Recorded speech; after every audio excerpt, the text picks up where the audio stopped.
From training to performing, join our big league conversation. Welcome to the CSP Elite Baseball Development Podcast with your host, Eric Cressey.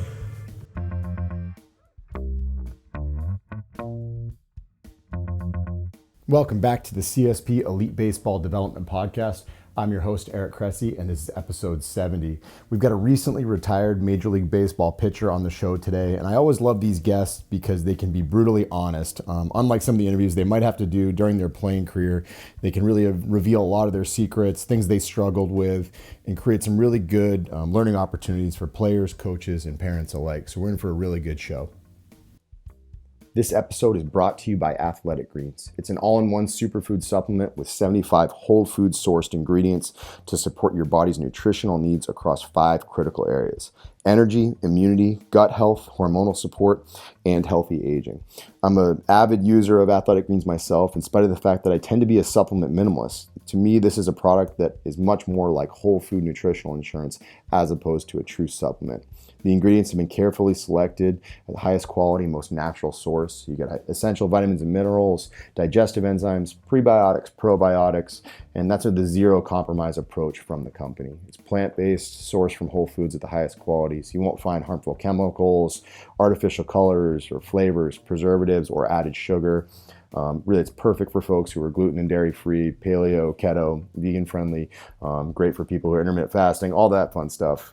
Personally, I love it for obviously our athletes who don't get enough nutritional benefits from fruits and vegetables because they don't eat enough. So it's a way to kind of plug in holes in diets. But also I really like it for our college and professional athletes who may have complex travel schedules where quality food options aren't always at hand. On a personal level, I'm a husband, father of 3, and an entrepreneur. We split our time between 2 states, and I'm also still an avid lifter. So life is inherently crazy, and it can be stressful, and sleep deprivation is definitely something that we encounter. So I rely on Athletic Greens for part of my immune support, and believe firmly that it's made a big difference in keeping me healthy in spite of how crazy our lifestyle is. They've got a great offer in place. If you head to athleticgreens.com/Cressey, they'll get you 20 free travel packets with your purchase. Again, that's athleticgreens.com/Cressey, CRESSEY, and you can claim your special offer. Today's guest grew up in New York and played baseball at Stony Brook. The Marlins then drafted him in the 18th round of the 2008 MLB draft after his senior year. He quickly moved through minor league baseball, and in 2010 went 16-2 with a 2.61 ERA and 145 strikeouts in 28 starts. He led the league in wins and was second in both innings pitched and strikeouts. At the end of the season, he was named the Southern League Most Outstanding Pitcher. He spent the next 2 years in AAA and was called up to the big leagues at the end of 2012. Over the next 6 years in the big leagues, he made 133 starts and also contributed as a reliever while playing for the Marlins, Blue Jays, Dodgers, and Pirates. As you'll learn in this conversation, a shoulder injury prematurely ended his career, but it wasn't before he logged 784 career innings pitched in the big leagues and accumulated plenty of good stories and lessons to share. Please welcome to the show, Tom Kohler.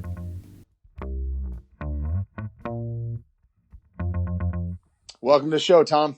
Hey, good to be here.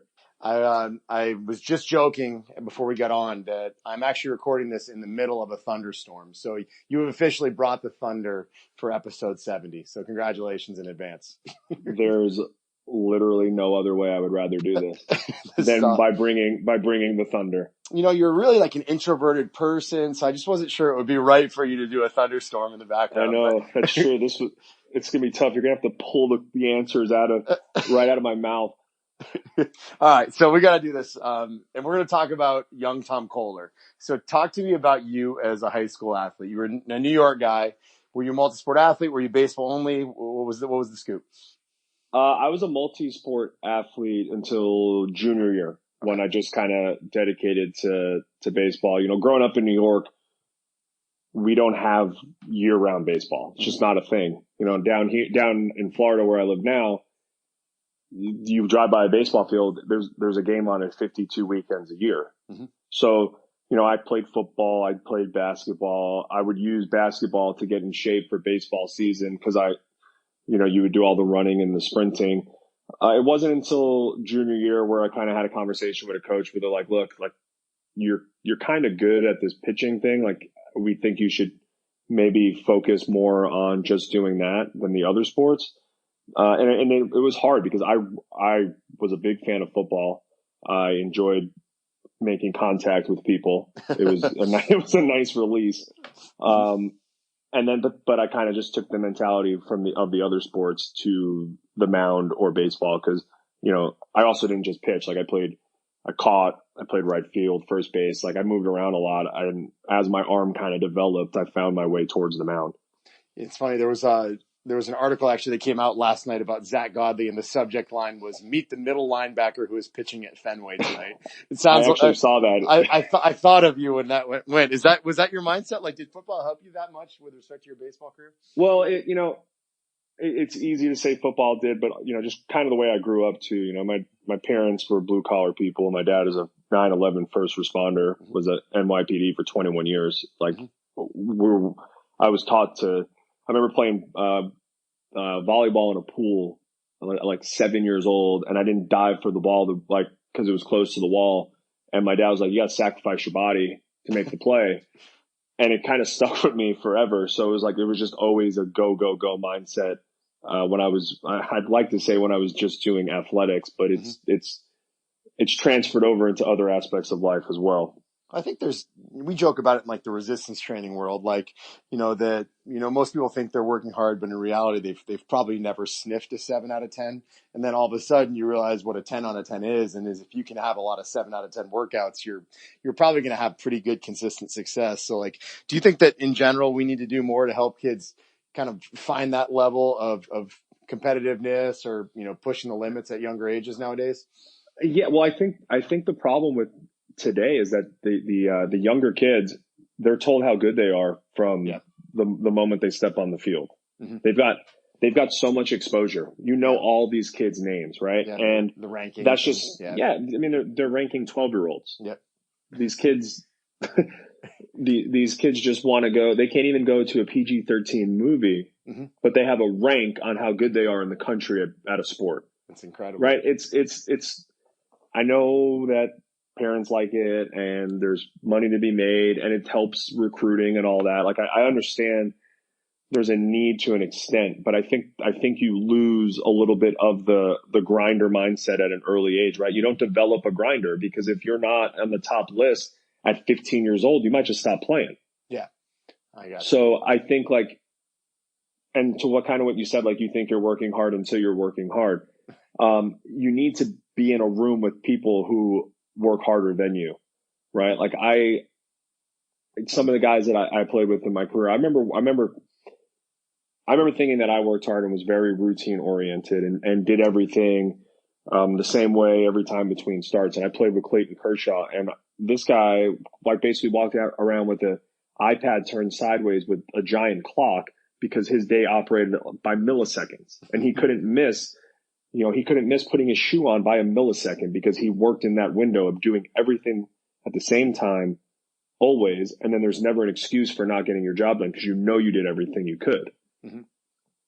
It's wild. So I'm gonna start off. So you're a college guy, right? You're playing at Stony Brook. Mm-hmm. Freshman year, 5.68 ERA. Sophomore year, 5.17. Junior year, 4.98 ERA. So I mean, they were numbers that got you drafted, right? They clearly got you there. Mm-hmm. But what to me is more, so you're an 18th rounder, but what to me is more astounding is the Marlins draft you in 2008, and you go out and you consistently get better every year in minor league baseball. So first 3 years, you were a 3.68 in short season. You were a 3.25 in low A/high A. And then you go to double A, you go with a 2.61 ERA on the year. You go 16-2 with 145 strikeouts and 28 starts, and you were Southern League most outstanding pitcher. Like, 18th rounders don't just magically do that. And obviously you went to AAA the next 2 years and in a very, very tough league and put up good numbers and became a big leaguer. I'm curious, first off, what were the changes that happened that allow you to excel in minor leagues quickly? Was there an adjustment that you made? The interesting thing is I would have these years, right? And it took me 4 years. Like, you didn't even read the fourth year. We were still in the fours as a senior in high school. In college, I mean. But I would go so my freshman year, I pitched to close to a 6. And then I go to the New England League, the NECBL, which is one of the better college leagues. Yep. And I pitched to, I don't know what my numbers were, but it might have been a low 3 or even a high 2, right? Next summer, same thing. Go to the Coastal Plain League, pitch to a high 1. Summer after that, same. So it's like once the guys got a wood bat in their hand, something clicked for me. Interesting. And I don't know if it was the confidence of throwing all. You can't break a metal bat. Yep. You know? And there were times where I would pitch and I'd throw a fastball down and away and a guy would get the barrel to it and it's a double off the wall.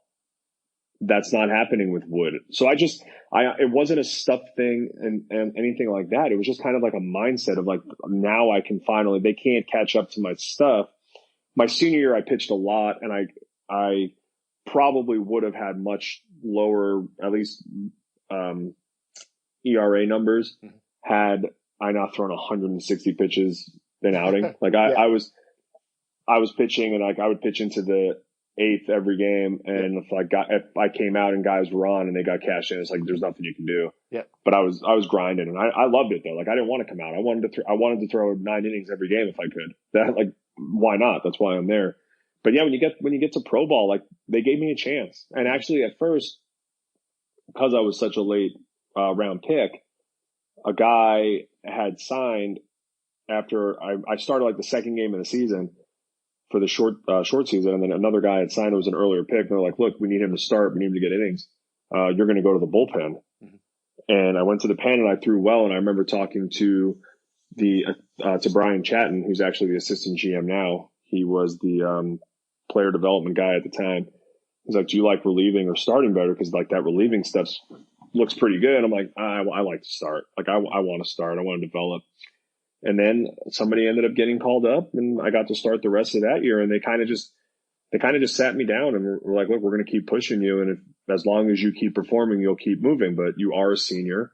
You know, you signed for $1,000. There's not a lot invested in you. So once you give us a reason, that's basically it. And I had to work really hard to make sure that I did it. No doubt. So, obviously going to wood bats is an adjustment in and of itself that gives you more confidence. Was there any change to the actual pitch mix? Was there a struggle going from that 7-day rotation to the 5-day? What else changed going from college to pro ball for you? Well, I did notice in the first full season, not so much short season because you're running on adrenaline, like you're playing pro ball, you're flying, and I'm coming from Stony Brook, in the America East Conference, where the stadiums are not necessarily the greatest places to play. And I'm playing in stadiums that have seating bowls now instead of bleacher benches. And so that didn't matter. I was going to be ready to go every time. The 5-day rotation for the first full season was an adjustment. And I kind of noticed that not so much college guys, but it does happen. High school guys, this happens to a little bit more. There was a velo drop. Because they're just not used to the recovery, right? And it was really big to kind of find my routine that first year to make sure that I was not necessarily like as fresh as I like 100%, but it was like I had to find another 100% and I had to get as close to being as fresh as I could for every outing. And it was just finding a routine to get myself ready to go 5 days later. It's like once that game ended, it was go time for the next time. And then as far as like to answer the pitch mix,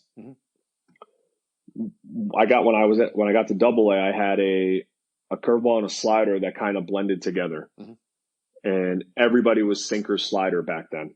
Yeah, everyone. So like, look, power your 4-seam, throw your curveball, which is funny because that's all you hear now. Yeah, I was gonna say you were doing it before everybody else was. But we weren't taught the hot up in the zone stuff and like the spin rate things. Like that didn't exist. That was still like, extension side fastballs down in the zone. Yep. But they taught me a cutter instead. So I threw a lot more curveballs, and my curveball was always sharp, but it just kind of took a jump, and it went from being like an above average pitch to a plus curveball in like one outing. Because I wasn't getting mixed. I wasn't getting caught in between the curve and slider anymore. Right. Like, what would you rather have in a fight? 2 dull knives or 1 really sharp one? Yeah. Would you actually call it a slider or a cutter? Because if you look at most of the metrics, it profiles as a slider, but you obviously. Oh no! When I got to the big leagues, yeah, the cutter ended up so we didn't get there yet. You jumped the metric. Sorry, gun. My bad. I got excited. So big leagues is more fun than high, right? So I kept throwing the cutter because what happens when you have a cutter? You use it as a crutch and you lose your fastball because you just I can miss this barrel. Yeah. I'm just going to throw a cutter. Well, I get to the big leagues and I'm giving up every cutter I throw is getting whacked because it's not missing the barrel anymore. So Chuck Hernandez calls me aside. He's like, look, we're going to turn that cutter into a true slider. Not big break. I want it to be short and hard. You can throw it up in the zone if you want to have it act like a cutter against specific guys. And this is what we're going to do. And we spent a few bullpens doing it. And actually we spent one bullpen in Arizona. And then it was a start 2 or 3 days later in San Francisco. And it was a 2-0 count to Buster Posey. And I threw it and he fouled it straight back. And I came in the dugout. He's like, what was that pitch? I was like, oh, that was a new slider. He's like, yeah, let's not throw it to the MVP after we've thrown it in a bullpen one time. I was excited about it. In thin air too, right? Learning in Arizona is not easy. Yeah. And then we went to San Francisco. I'm like, I'm just going to try it. What's the difference? But yeah, that was kind of the plan with the cutter from the beginning though, was we're going to start with the cutter, the hope that it turns into a true slider. But we didn't make that tweak until about, I think it was 2013. In the big leagues when Chuck was like, this got to go. And when you go back and you look at like the actual numbers on it, like the curveball over your career was anywhere from like 78 to 81, whereas like the slider really was consistently like 85. So it was definitely differentiated. I'm curious, like in your thought process, when you're thinking slider, are you a guy that is manipulating the baseball differently? Are you just trusting your grip and throwing the heck out of it? Because I know a lot of times you see guys who are sliders and curveball guys and they blend together. I've had some good conversation with like Luke Jackson from the Braves about differentiating his. Were they markedly different grips for you and different mindsets with them? They were completely different grips because I spiked my curveball. Yep. So. Both of them, I wasn't too concerned with the location when I threw them. Like the curveball I would throw to like steal a strike. I felt like I could throw that for a strike whenever I wanted to. I think it was the better pitch of the two by far. But that's what I think. And sometimes I look back at results and that's not necessarily true. The slider, it was more of, I'm throwing this like I'm throwing a 4-seam fastball down and away.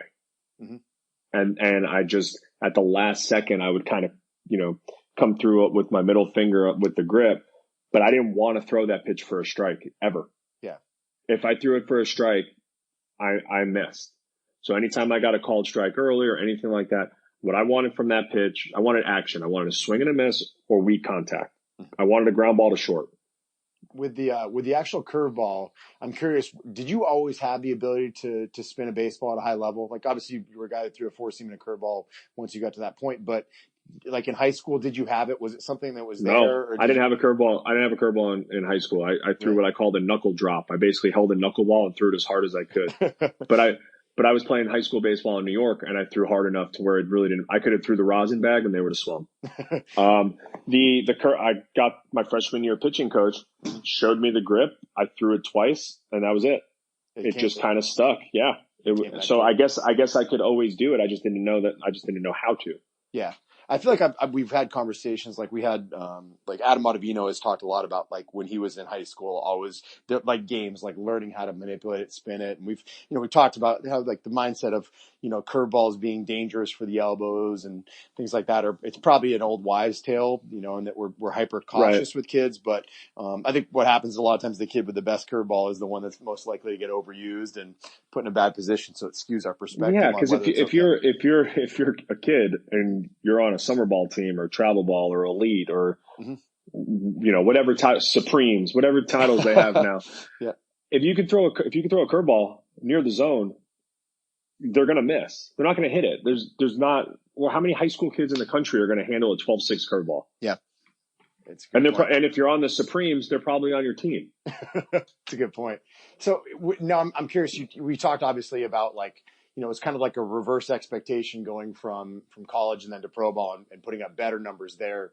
I'm curious, what was I always hear like stories about like, hey, the SEC feels like high A, and you hear guys talk about what the biggest jump is. What was the biggest change going through the minor leagues? Like, was it AA to AAA? Was it AAA to the big leagues? Where did you see the biggest adjustments needed on your part to compete? By far, AA to AAA. Really? Why do you say that? Yeah. Well, the travel's different. It's the first time you're flying anywhere. Mm-hmm. Okay. And it's different than the big leagues, but you're getting when you're playing in New Orleans and you got to go to Des Moines, Iowa, you're leaving the field at 3:30 in the morning. You're catching a 5:00 flight, and then you're like laying over in Chicago for 2 hours. You're getting to the hotel at 2:30 in the afternoon, and then you got to pitch at 7. Yeah. So it's just something. Plus, every guy has either is going to have big league time or has had it. So there's guys that have seen thousands and thousands of pitches, right? You're facing guys who have played winter ball in all sorts of different Latin countries where the pitching's different, right? They're like, if a guy comes from Cuba, he's seen curveballs since he was 9. Yep. Guys in the Dominican have seen changeups forever, like high velocities. Like, it doesn't matter to them. They've played in that environment, and here I am for the first time now, facing a guy who, he might be the 3 hit or the 8 hitter on a AAA team, but he's got 1,000 career big league at bats. Yep. So you got to learn how to navigate lineups differently. Then you throw in the elevation factor with half that league where you're basically pitching on the moon. Yep. You're just kind of. You're learning how to do things now, right? Like AA may have more talented players, like overall prospects, but baseball players, I mean, I know guys don't want to be in AAA because, like, if you're a prospect, you think you deserve to be in the big leagues, and if you've been in the big leagues, you want to go back. So nobody really wants to be there, but there's some good baseball. That's interesting. So I made this comment to Middlebrooks when we had him on. I love interviewing guys who are recently retired because they're always, sometimes painfully honest about how hard the game can be. And they're always willing to give away their secrets too. So with like Will, he's like, I couldn't hit hard sliders. They were nasty. And like, who are a few hitters that you felt you could never get out, and why? What was it about them? There was a difference between guys like I couldn't get out versus guys who would, do damage. Yep. Right. Like everybody in America knows I gave up 3 home runs in one game to Bryce Harper. Right. Yeah. But they don't know that he was 1 for 15 before that. Mm-hmm. So what changed? It's just he got pitches and didn't miss them that time. Right. Like the plans don't change. Yep. The plans don't change. Now if you make a mistake and he hits it, you can't really do much about that. But a guy that I couldn't get out was Ben Revere. I don't know what it was. He was a pest. I get him 0-2 every count, and he just foul, and like slap things somewhere, and he'd get on base all the time. Mm-hmm. And you go back into the dugout, and you're like, what? All right, what do I do? Just throw a knuckleball? Like, I don't know what to throw anymore. All right, let's talk about the flip side. Who did you fare well against that others might have struggled against? I don't really like that question much because we'll leave it alone. But like I struck out Freddie Freeman a lot, but he also hit some homers off me. Yeah, and he would. I remember one time being at first base, and I'm like, dude, enough with the homers. And he's like, when you stop striking me out, I'll stop hitting homers. So that was like the trade off. Like I'd strike him out 3 times to get a homer. It's a mutual respect. Yeah. But like you don't really remember the guys you have the success against. Mm-hmm. It's true. And now that I'm retired, I'm kind of appreciating everything a lot more than I did. Because when you're in it, all you're thinking about is the next outing and the next team you have to face. You're not thinking about how cool it is that you just threw 800 big league innings. Like that doesn't sit in. Yeah. You think about all the things you did wrong the last outing. Even if you give up 1 run, you're like, well, what could I have done differently to give up 0? Yeah. And I think, the thing that I notice as I go through, I always try to prepare and go through career statistics and see if there's anything that jumps out is just like, really from basically 2008 when you were drafted up until 2017, you just consistently took the ball. I mean, it was 30 plus starts in the big leagues, which is not easy to do. Particularly in today's game when bullpens are becoming more dominant and guys are getting pulled in with shutouts in the fifth inning. Like when you go back and you look at that, that track record, like what do you think it was that allowed you to take the ball every fifth day so consistently over the course of really those probably 8 years, I would say? Yeah, I think, I didn't miss a start until 2017 at all, pro ball, any level. And I think it was, like I said earlier, about finding a routine. I saw a lot of guys who they'd work out really hard in between starts. Then they'd have a good start, and then they wouldn't do anything in between the next start. And then they'd throw maybe not so great. Then the next one they lift, and then they're super sore. Next thing you know, they're hurt.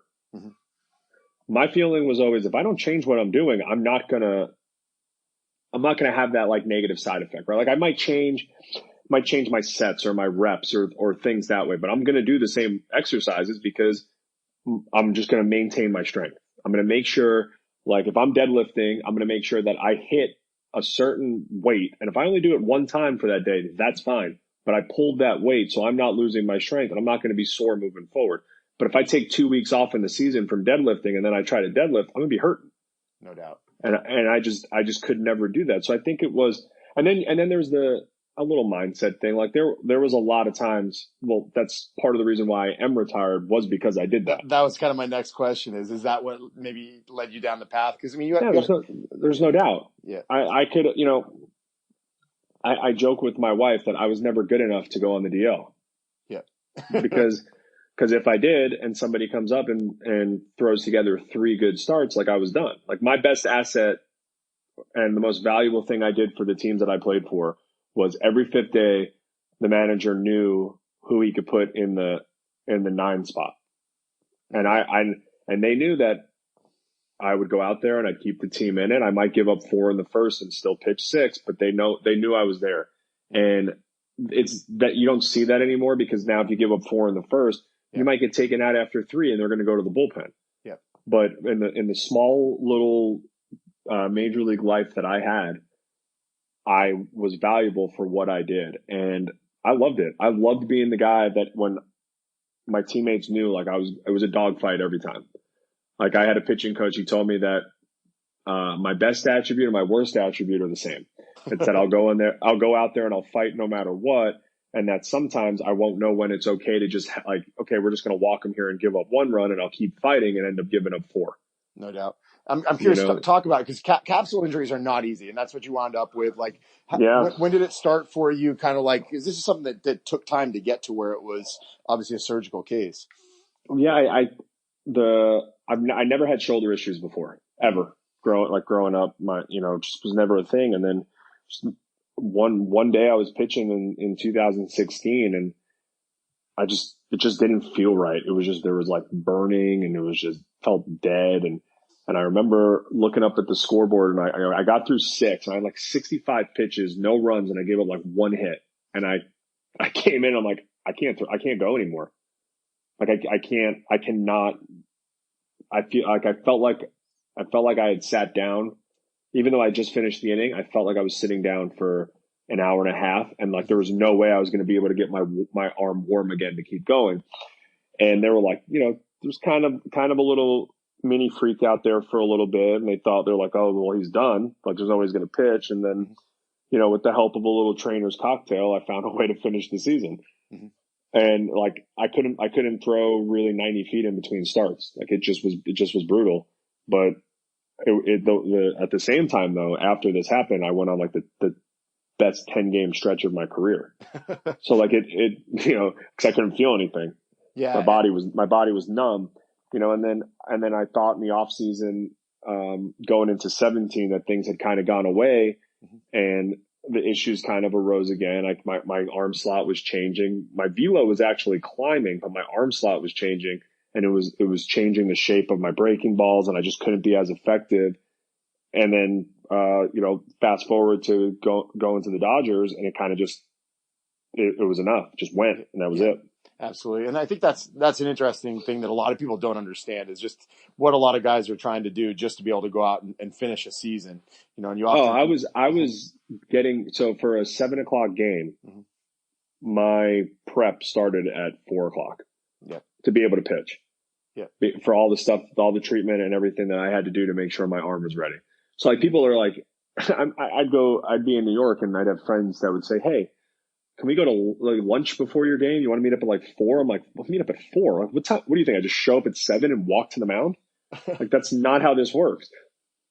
You know, I think a lot of people think that baseball, especially at the major league level, that they show up at 7:00. That's not the case. Like, you know, we were getting there at, 12:15, 12:30 some days. It's a lot.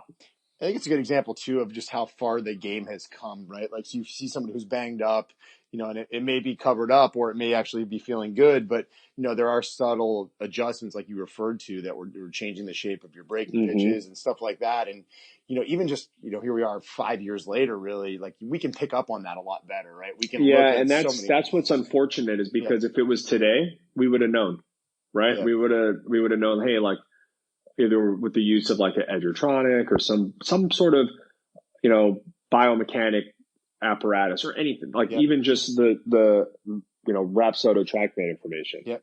We would have known that something was up.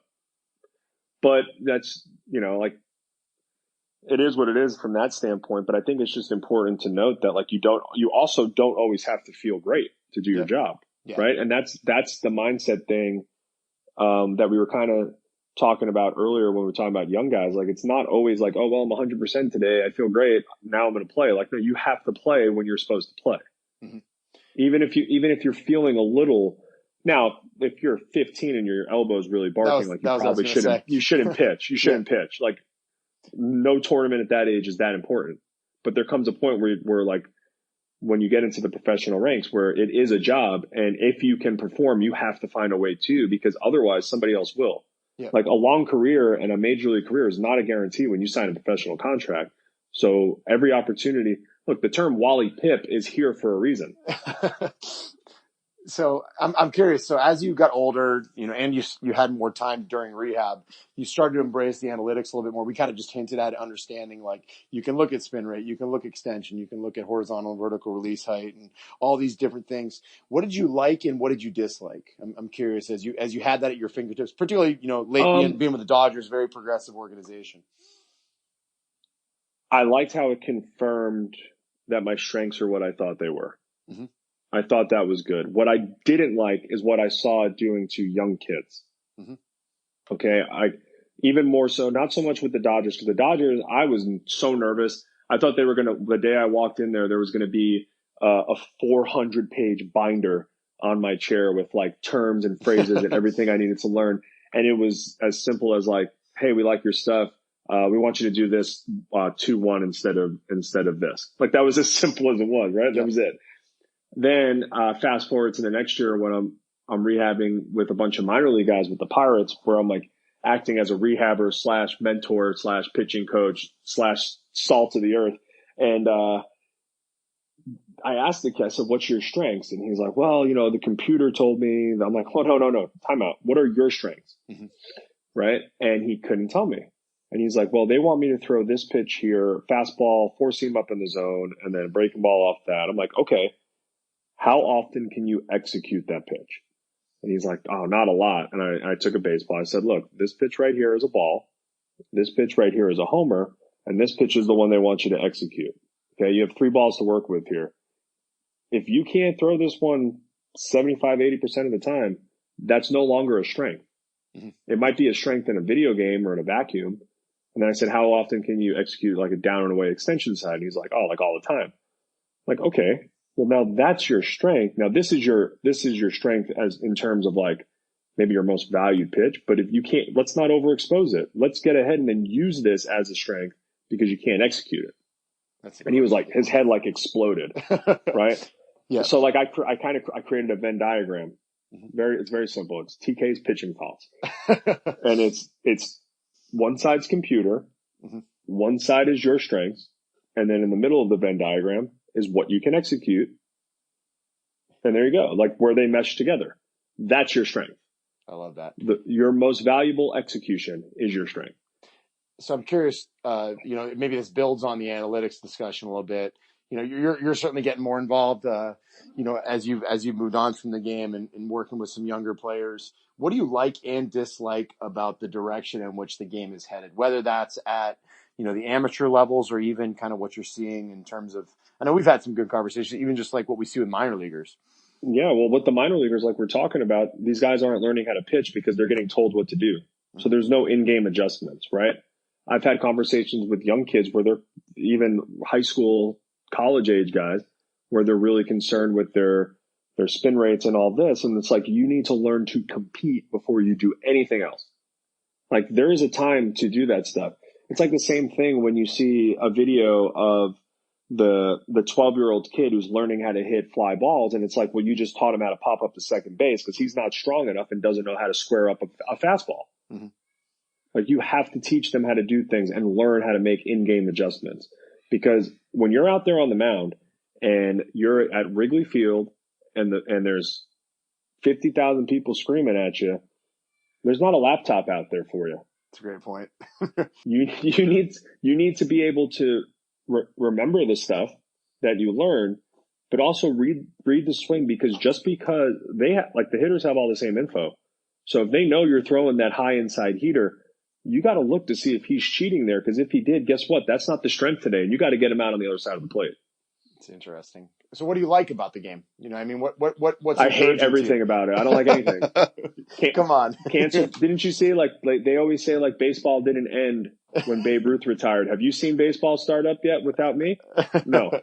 Well, tonight there will be. Yeah. Guys are just so talented. Yep. Honestly, it's insane. Like, when I had my shoulder flare up in spring training this year, I was talking with Ashley and I was just like, look, like, even if I got healthy, I can't do what these guys are doing. Like, these guys, and we've talked about this with some of the guys this offseason, where, like, it's funny because if you watch the 30 to 34-year-old major league veteran throw their bullpen, they're probably like 6 or 7 miles per hour off game speed. Mm-hmm. Just working routine, sticking fastball, sticking, spinning stuff. And then you get this 22-year-old with a cutoff just stepping on the mound, throwing 99 every pitch. Like, if you're throwing 99 with no adrenaline, what are you going to do when the stadium's getting loud? Like, it's insane. Crazy. It is. And it's like they have a second gear, but they've been trained to do it because they've had to be on that stage since they were 15. Mm-hmm. Right? Because now you go to Perfect Game, there's TrackMan info. You go here, there's TrackMan. Like, everything's getting tracked. I had none of that. I did the Perfect Game tournament in Jupiter when I was a senior, and, like, I think I got like a sticker for participating or something. But I didn't.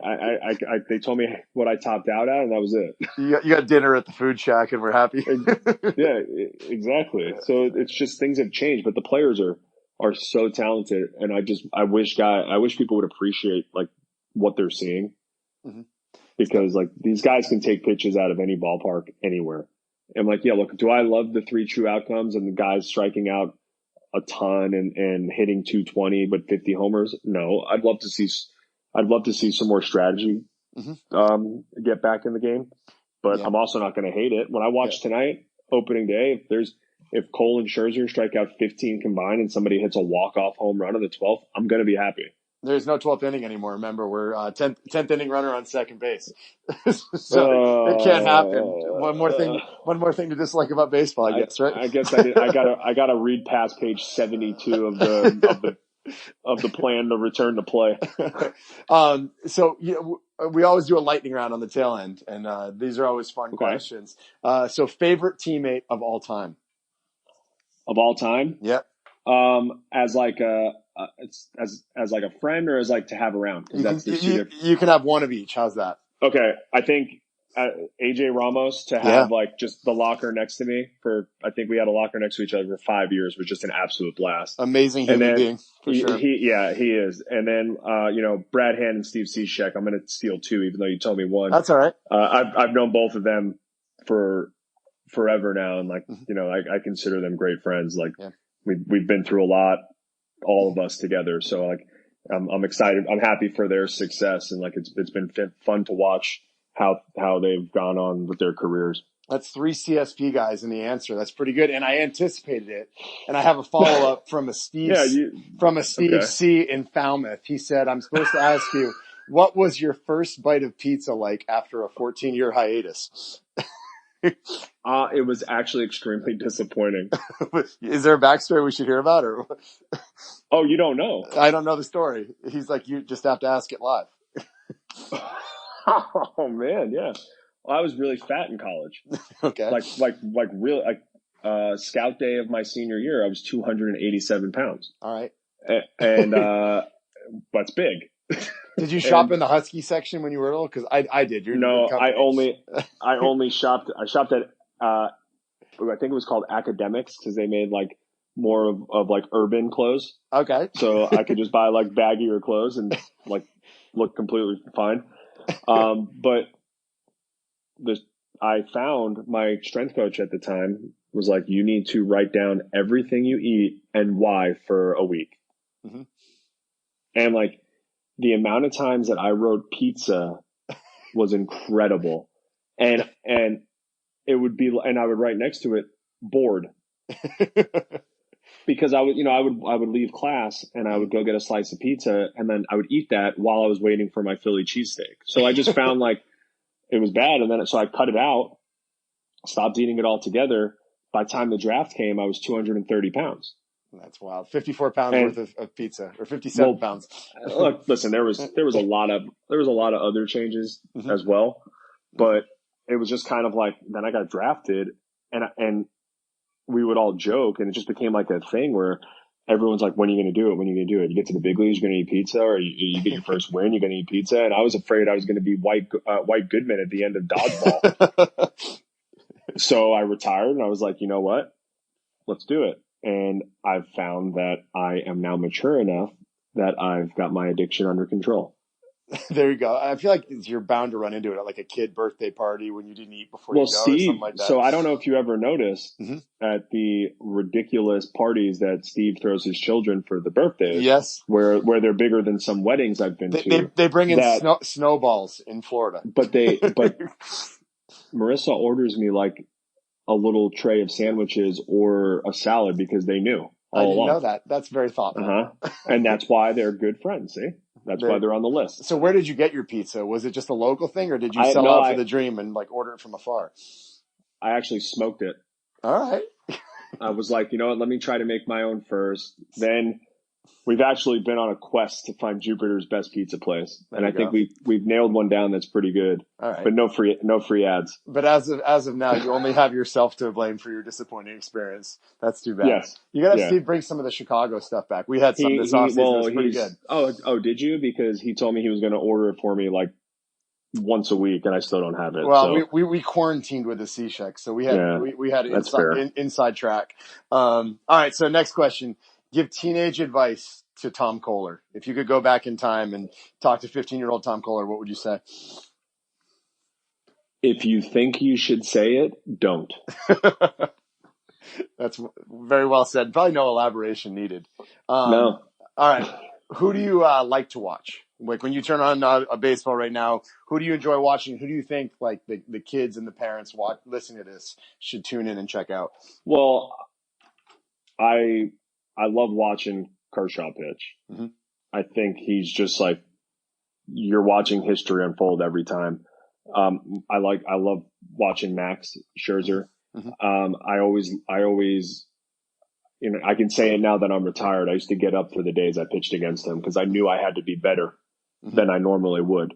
And, you know, seeing him, the thing that with Max that I think people don't realize, and there was a stretch, you know, where he'd go out there and he throws 220 innings and he maybe have a low 3 ERA instead of like a 2.5. Mm-hmm. But when he had a 5-run lead, he was taking those fastballs and he was shoving them down your throat because he was trying to end that game. So he gave up a couple of homers here and there that could have been avoided, right? Mm-hmm. If he was selfish and wanted to, he could have a low 2 every year. But he knows he needs to save the arms in the pen. Mm-hmm. Don't waste extra pitches. Don't throw 120 through 7 innings. And he's like, I'm going to try to get these guys out as fast as possible. And I'm going to start shoving heaters down their throat. But he's also fun to watch. And I know this probably isn't going out tonight. So for his next start, when you see him early on, start realizing that there's a chance for 10 strikeouts. Watch how he starts beep-bopping around the mound.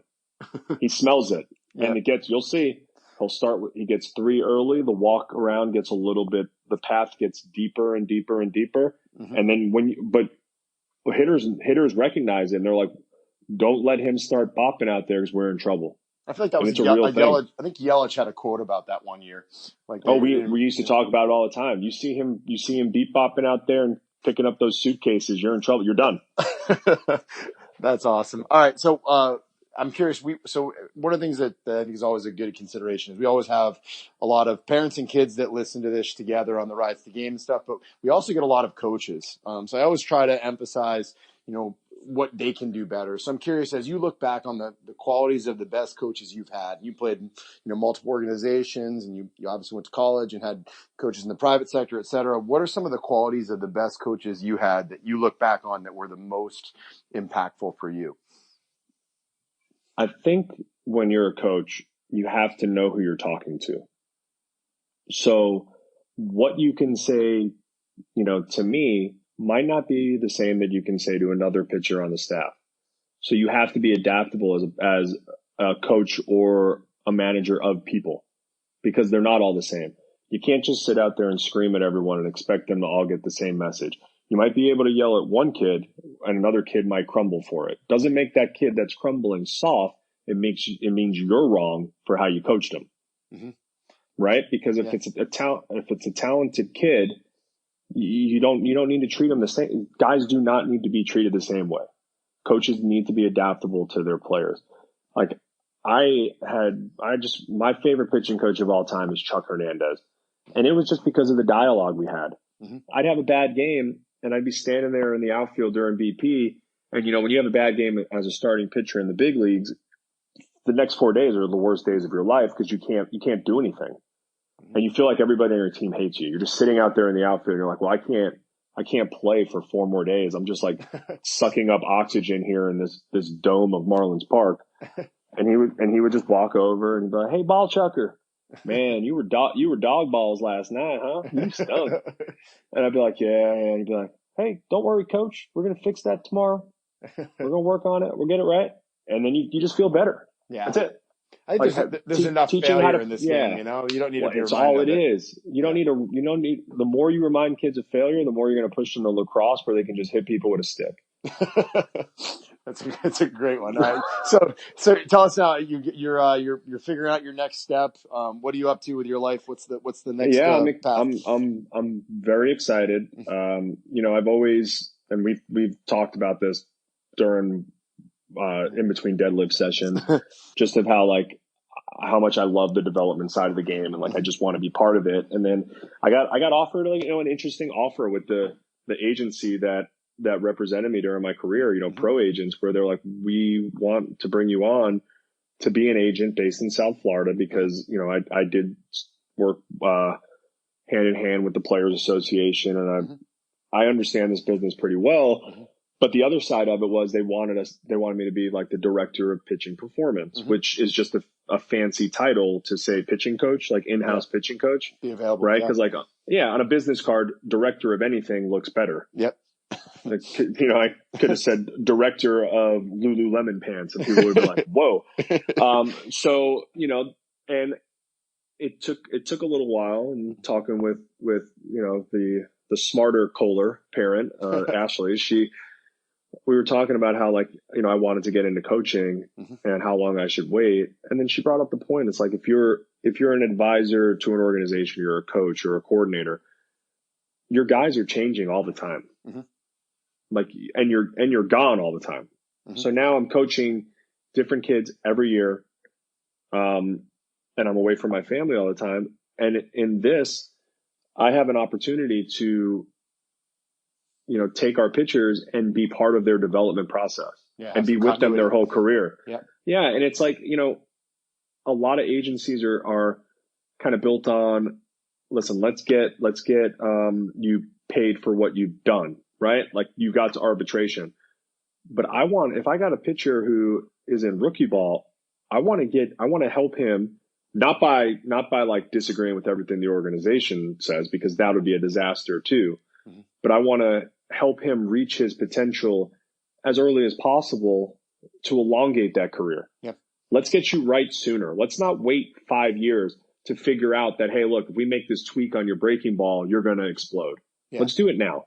So I'm excited about that. Like I've already, and with the help of actually some of the guys at your gym, mm-hmm. have been in talks of trying to get some of our minor league guys to get bullpens in where I can go watch them with the Rapsodos and be like, mm-hmm. look, we got to make this tweak. Like, let's not lose this year of development, because like the one thing I don't know how many minor league guys are going to listen to this. I don't care if I rep you, I know you, or anything. If you waste this year of development, that's on you. Yeah. Because if you show up to spring training next year and you can't command your breaking ball, or you can't hit a curveball, or you're out of shape and you can't run, no organization in this league is going to go, oh, you know what? Well, there was COVID last year. Yep. No, you're gone, and pull the ladder up, Johnny, because I got mine, and we'll get somebody else. Yeah, the game moves on really fast, doesn't it? That's one thing that's come to really fast, easy to pick up on once you're in it. It's not, and I think it's important to remember, no matter how good you are or what draft slot you were taken in, you are never guaranteed to play in the big leagues. The game owes you nothing. It's a great message.